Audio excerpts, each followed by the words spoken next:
बिस्मिल्लाहिर्रहमानिर्रहीम।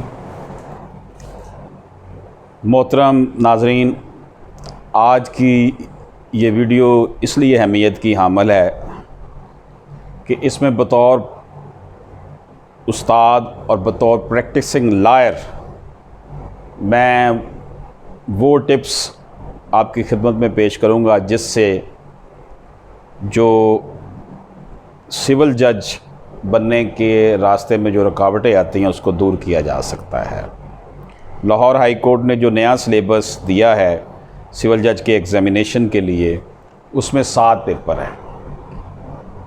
Civil law का paper है 100 नंबर का, और उसके अलावा जो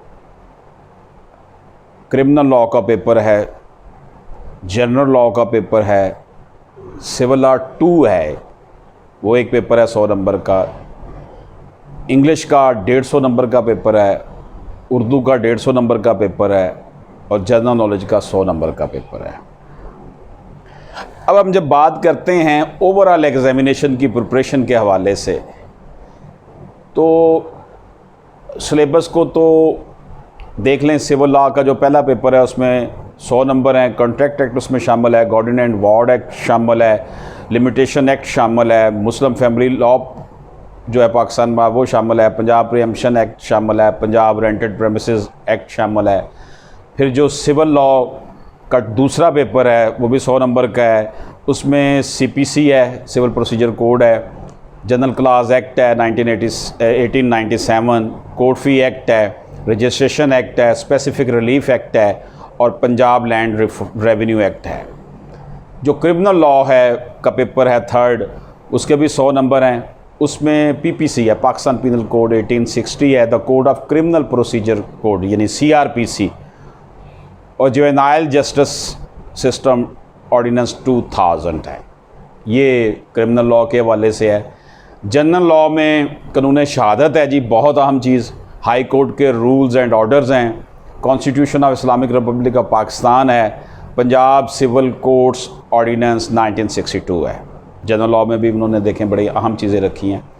इंग्लिश का पेपर जी, जिससे प्रॉब्लम सबसे ज़्यादा आती है उन लोगों को जिन्होंने आम स्कूलों में पढ़ा होता है और उनकी वो जो एनवायरनमेंट है वो नहीं होता, या जो A लेवल O लेवल के हामिल तालिब इल्म नहीं होते, उनके लिए मसाइल हैं। इंग्लिश में इंग्लिश लिटरेचर है जी, ग्रामर है, कॉम्प्रीहेंशन है, इंग्लिश एसे है। इस तरह उर्दू है, फिर उर्दू में भी उर्दू लिटरेचर, ग्रामर, कॉम्प्रीहेंशन और उर्दू एसे। जिस तरह इंग्लिश का पैटर्न रखा है वही उर्दू का है।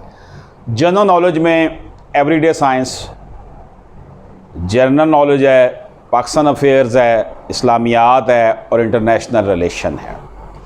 ये तो मैंने आपकी खिदमत में सब्जेक्ट्स जो कोर्सेज़ इसमें शामिल हैं जिनके एग्ज़ाम होने हैं वो आपकी खिदमत में बयान किया है। यहाँ पर सबसे इम्पॉर्टेंट बात जो मैं आपको अर्ज़ करता हूँ वो आपकी शख्सियत है, पर्सनैलिटी है। आपने कश्तियाँ जलाकर तैयारी करनी है। अगर आप ये सोच कर तैयारी करेंगे ना कि अच्छा कोशिश करते हैं, हो गया ना हो गया तो ना सही, तो फिर आप समझ लें कि आप 70% इम्तिहान देने से पहले ही फेल हो चुके हैं। लेकिन अगर आपने ये सोच कर इम्तिहान देना है कि जनाब मैं से हर हाल में इंशाअल्लाह ताला कामयाबी हासिल करूँगा, तो फिर अल्लाह ताला की जो है ना, अल्लाह ताला आपको हिम्मत अता करता है, अल्लाह ताला आपका साथी बन जाता है। क्योंकि असल चीज़ होप है, उम्मीद है। अल्लाह पाक मायूसी को नापसंद करता है। तो सबसे इम्पॉर्टेंट बात यह है, देखें उर्दू का पेपर उन्होंने ज़रूर शामिल कर दिया 150 नंबर का, लेकिन ओवरऑल अंग्रेज़ी का ही असर है। और ये अंग्रेज़ी से असर से, हालांकि हमारे साबिक़ चीफ जस्टिस ख्वाजा साहब ने, एस जवाद ख्वाजा साहब ने ये ऑर्डर कर दिया था कि दफ्तरी ज़बान भी उर्दू होगी, लेकिन अभी तक उसकी इम्प्लीमेंटेशन नहीं है। बहरहाल एनी हाउ, हम इस अपने टॉपिक की तरफ आते हैं। तो अंग्रेज़ी के हवाले से ये है कि इंग्लिश को सबसे पहले इंपॉर्टेंस दी जाए, क्योंकि अंग्रेज़ी में ही आपका सिविल लॉ है, आपका क्रिमिनल लॉ है, आपका जनरल लॉ का पेपर है, आपका जनरल नॉलेज है, एवरीथिंग अंग्रेज़ी में है। फिर अंग्रेज़ी का आपने पेपर भी देना है, उसमें एसे भी है, लिटरेचर भी है, कॉम्प्रीहेंशन भी है, इतना कुछ है। अंग्रेज़ी की तैयारी सबसे पहले आप उसे फोकस करें। उसके लिए आपने एक 3 माह की एक्सरसाइज करनी है। वो 3 माह की एक्सरसाइज क्या है? इंग्लिश अखबार लें, डॉन ले लें, न्यूज़ ले लें, नेशन ले लें, उसको लिया, उसमें उसका कोई भी आर्टिकल पकड़ लें, उस आर्टिकल का एक एक लफ्ज़ जो आपको मुश्किल लग रहा है ना, उसकी वोकैबुलरी ढूंढें और रजिस्टर पर लिखें, उसका साथ तर्जमा लिखें। जब आप वर्ड्स मीनिंग लिख लेंगे, फिर आप उसको अंग्रेज़ी वाले को उर्दू में ट्रांसलेट कर दें। जब वो उर्दू में ट्रांसलेट हो जाएगा, बाद में उसकी फिर आप उसी अंग्रेज़ी को जो आपने अंग्रेज़ी का उर्दू में ट्रांसलेट किया होगा, फिर दोबारा अंग्रेज़ी में लिखें, लेकिन समरी बना दें, उसका खुलासा बना दें। ये एक्सरसाइज जो है ना, अगर हम 3 माह जारी रखते हैं तो हमारे पास 2200 से 2500 नए वर्ड्स आ जाएंगे, जिनका हमें पहले से अगर पता भी था तो वो हमारी बैक मेमोरी में थे। वो हमने तैयार कर लेना है। जब हम वो तैयार कर लेंगे 2200 से 2500 वर्ड्स, इसी से गुजारा चलता है हमारा। वो जितने आर्टिकल्स हमारे तैयार होते जाएंगे, उनका तर्जमा तशरीह करते जाएंगे, उसकी समरी बना लेंगे, उसका खुलासा बना लेंगे, उसको उर्दू में कर देंगे, उर्दू को लिखने के बाद फिर बाद में आप अंग्रेज़ी में उसे दोबारा वापस ट्रांसलेट कर देंगे।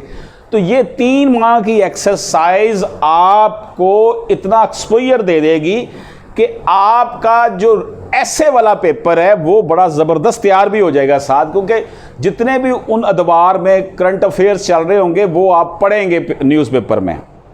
इसके साथ साथ जो सबसे अहम बात यह है कि जब आपने वोकैबुलरी आपके पास आ रही है, आप ट्रांसलेशन कर रहे हैं, तो वक्त के साथ साथ ग्रेजुअली आपको जो टिप्स मिलने शुरू हो जाएंगे कि आपने टेंस का इस्तेमाल सही करना है और तलखीस करना, आपको प्रेसी बनाना भी इसी एक्सरसाइज के दौरान आ जाएगा। ये चीज़ आपको फिर कॉन्फिडेंस देगी कि जब आप लॉ के पेपर्स की भी तैयारी कर रहे हैं तो अंग्रेज़ी आप गलत नहीं लिखेंगे। देखिए ना, फैमिली लॉ में आपने जब कोई एक्सप्लेन करनी है चीज़ तो लिखनी तो अंग्रेज़ी में ही है ना, तो अगर आप अंग्रेज़ी ही गलत लिख देंगे तो वो तो एग्ज़ाम है, कोई BA FA का एग्ज़ाम तो है नहीं, कॉम्पिटिटिव एग्ज़ाम है। और आप इसमें देख लें कि सिविल जजेस के एग्ज़ाम के लिए लोग बहुत सीरियस होकर तैयारी करते हैं, और जो अभी रिसेंटली रिज़ल्ट्स आए हैं चंद सालों से, 2-3 सालों से, बहुत कम बच्चों स्टूडेंट्स को वो पास कर रहे हैं। तो मैंने इसमें ये देखा है कि जो ज़्यादा कंसंट्रेट कर जाता है उसके लिए जो है वो आप थोड़ा सा उसमें ये रखें कि ठीक है, आपने 6 दिन आपके पास है वीक के, उसमें से आप 2 दिन प्रैक्टिस के दिन भी निकालें कि आप कोर्ट में भी जाएं, छोटा मोटे जो मामलात हैं, किसी को असिस्ट कर रहे हैं वो भी देखते रहें, ताकि आप प्रैक्टिकली भी जो है वो आपका एक्सपोजर साथ साथ होता रहे। और अंग्रेज़ी को जब आप मात दे देंगे, आप टॉपिक लिखने के काबिल हो जाएंगे, आप पढ़ने के सही काबिल हो जाएंगे, तो आपका विजन इतना बेहतर हो जाएगा कि जो भी मौजू होगा, आप देखें ना, फैमिली लॉ का अगर कोई क्वेश्चन आता है, गार्डियन का क्वेश्चन आता है, कानून शहादत का, आपको पता है, अब आपने इसे सही तरीके से एक्सप्रेस करना है। डेफिनेटली आप बहुत ज़्यादा मेहनत करके लॉ करके अंग्रेज़ी में ही आए हैं, आपने 5 साल का लॉ किया या 3 साल का लॉ किया, लेकिन जब कॉम्पिटिटिव एग्ज़ाम में बैठना तो फिर हर जुमला आपने नाप तोल के लिखना है। इसलिए अंग्रेज़ी के फ़िक्रे की अहमियत आपकी बहुत ज़्यादा है। उर्दू भी बहुत अहम है, लेकिन उर्दू चूँकि हमारे जो है वो लाशऊर में लाशौरी कोशिश, हमें उर्दू हम बोल लेते हैं, लिख लेते हैं, क्योंकि हम शुरू से ही उस एनवायरनमेंट में, हमारी नेशनल लैंग्वेज है, हमने हमारा मीडियम ऑफ इंस्ट्रक्शंस भी ज़्यादातर उसमें है, जो इब्तदाई क्लासेस में। तो इससे आपका, अब जब आपने सिविल लॉ की तैयारी करनी है तो वो इन चीज़ों से आपने जो 2 साल प्रैक्टिसिंग लायर बनने के बाद आप एग्ज़ाम देने के काबिल हैं, तो इन चीज़ों से आपकी आगाही पहले भी है। और ये सारा कोर्स वो है जो आप LLB में पढ़ चुके हैं। इसमें अब आपके पास जो हाई कोर्ट्स के रूल्स हैं, वो जनरल बातें हैं, वो आपने देख लेनी है। उर्दू आपने इंटरमीडिएट तक वैसे ही पढ़ा होता है हर किसी ने, तो उर्दू की जो चीज़ें हैं उसको भी उतनी अहमियत दें, उसे पहलू तही नहीं करनी चाहिए, उसके लिटरेचर के हवाले से भी। और उसके साथ साथ जब आपका अंग्रेज़ी ऐसे तैयार होगा तो अल्टीमेटली उर्दू ऐसे भी तैयार हो जाएगा, आपका एक्सपोजर जो है वो बन जाएगा। ये जो उर्दू और अंग्रेज़ी ऐसे हैं और करंट अफेयर का पेपर है, ये आपको इंटरव्यू के लिए भी तैयार कर रहा है, साथ साथ ऑटोमेटिकली आपकी अंग्रेज़ी में भी इंटरव्यू में भी तैयारी हो रही है। ख़वातीन के लिए, फ़ीमेल्स के लिए, गर्ल्स के लिए बड़ी अपॉर्चुनिटीज़ हैं इसमें। मसाइल तो हैं ही हैं इस सर्विस में, ज़ाहिर है कि आपने रोज़ाना सुबह जाकर बैठ जाना खामोशी से और जो एनवायरनमेंट है उसका मुकाबला करना है, किस चीज़ के फ़ैसले लिखने हैं। आपकी लाइफ वो लाइफ नहीं रहनी जो एक आम आज़ाद बंदे की लाइफ है। जज की ज़िंदगी जो है बड़ी वो रिज़र्व हो जाती है, लेकिन एक रिस्पेक्टेबल पोस्ट है, आपको उसमें ज़रूर जाना चाहिए। और जिस तरह मैंने आपकी खिदमत में अर्ज़ किया है कि अंग्रेज़ी को आप इस तरह लें, जनरल नॉलेज के लिए जब आपने अंग्रेज़ी का आर्टिकल्स कर रहे हैं तो आपने अखबार तो पढ़ना ही पढ़ना है। जब आपने अखबार पढ़ना है तो ऑटोमेटिकली आपके जहन में वो चीज़ें जो आपने डेली अखबार में पढ़ी हैं वो आपको करंट अफेयर से आगाही और जो आपके गिरदो पेश हो रहा है। मिसाल के तौर पर आज की बात करते हैं, कश्मीर की सूरत हाल, ईरान सऊदी अरेबिया का आपस में कॉन्फ्लिक्ट, ठीक है जी, शाम की सूरत हाल, अमेरिका और अफ़गानियों का जो आपस में जो गुफ्तगू हुई है अमेरिका के वहाँ से निकलने के लिए, वो किन प्रोसेस से गुजरी और अब वो ट्रंप साहब ने उसमें रुकावट डाल दी है कि अब हमने कोई मुआहदा नहीं करना, ये चीज़।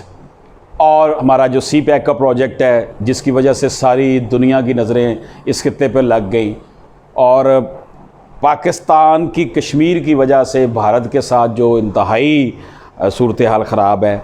फिर पाकिस्तान की इकॉनमी की जो सूरत हाल है, इस हवाले से ये भी आपका टॉपिक है। और महंगाई जो है, इन्फ्लेशन है पाकिस्तान में, उसके जो फैक्ट्स हैं उसके हवाले से। तो ये चीज़ें हैं, ये वो बातें हैं जो आपने डेली अखबार में पढ़नी है। तैयारी करने के दौरान आपकी ये चीज़ें तैयार होती जाएंगी। जब आप आर्टिकल्स को ट्रांसलेट करेंगे, वोकैबुलरी आपके पास आ जाएगी, तो आप फिर बहुत बेहतर फेज़ में चले जाएंगे। तो जो अंग्रेज़ी मीडियम के लोग होते हैं, O लेवल A लेवल के हामिल हैं, उनके लिए प्रॉब्लम्स बहुत कम हो जाती हैं, उनका एक्सेंट भी अच्छा होता है। और मैंने ये देखा कि वो O लेवल A लेवल वाले करने वाले बच्चे जो है नॉर्मली वो सिविल जज वाली पोस्टों में कम ही इंटरेस्टेड होते हैं। वो क्लास दूसरी है हमारी सोसाइटी में, वो फिर आगे से आगे जाने की कोशिश करते हैं। तो ये जो मिडिल क्लास लोग हैं, सफ़ेद पोश तबका, इनका ये होता है कि चलो जॉब मिल जाए हमारी और हमारा